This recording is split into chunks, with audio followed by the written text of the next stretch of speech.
So विद्यार्थी मित्रांनो, आज आपल्यासोबत जिया आहे, ज्यांनी MHT CET हा एक्झाममध्ये किती स्कोर केला बाळा? 99.10. 99.10 पर्सेंटाईल PCB ग्रुपमध्ये. तुला कसा वाटतंय बाळा? मला खूप आनंद होतोय कारण खूप छान पर्सेंटेज पडलेत आणि माझा पेपर छान गेलाच होता, म्हणून मला माहिती होतं की माझं पर्सेंटेज छानच येणार आहे. मग मला तर खूप आनंद होतोय. खूप आनंद होतोय. आणि तयारी कशी केली होती, काय सांगू शकतो का डिटेलमध्ये? म्हणजे मी GDA महाराष्ट्राकडून YouTubeवरून शिकले होते. मला GDA बद्दल बोर्डच्या वेळेस माहिती पडलं.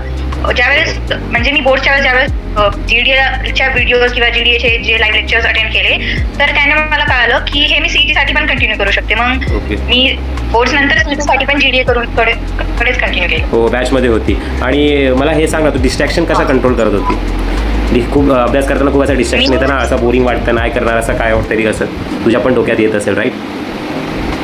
हो, कधी कधी बोरिंग तर वाटतंच. मग त्यावेळेस थोडंसं शांत मन ठेवून एक 5-10 मिनिटं शांत बसायचे आणि म्हणजे मोस्ट ऑफ द टाइम लेक्चर्समध्ये वेळ जायचं तर समजूनच नाहीचं वेळ कसा गेला. आणि थोडंफार डिस्ट्रॅक्शन होतं ते मी घरचे तर होतेच, मम्मी पप्पा, ते मग मोटिवेट करून डिस्ट्रॅक्शन संपवायचे. हो हो हो, खूप चांगलं आहे, खूप चांगलं आहे. आणि आमच्या दर्शकांना तू काय सांगणार, जे आता यावेळी व्हिडिओ हे सांगेल मी हे सांगेल की तयारी म्हणजे GDA कडून करा GDA कडून लाईव्ह लेक्चर्स किंवा व्हिडिओज बघा आणि तुम्हाला खूप फायदा होईल. एकदा स्वतः ट्राय करा, स्वतःचा अनुभव म्हणजे स्वतः अनुभव घ्या, त्यानंतर तुम्हाला नक्कीच कळेल की खूप छान शिकवतात टीचर सगळे. धन्यवाद धन्यवाद धन्यवाद. कॉंग्रॅच्युलेशन्स तुला जिया. धन्यवाद. जय महाराष्ट्र.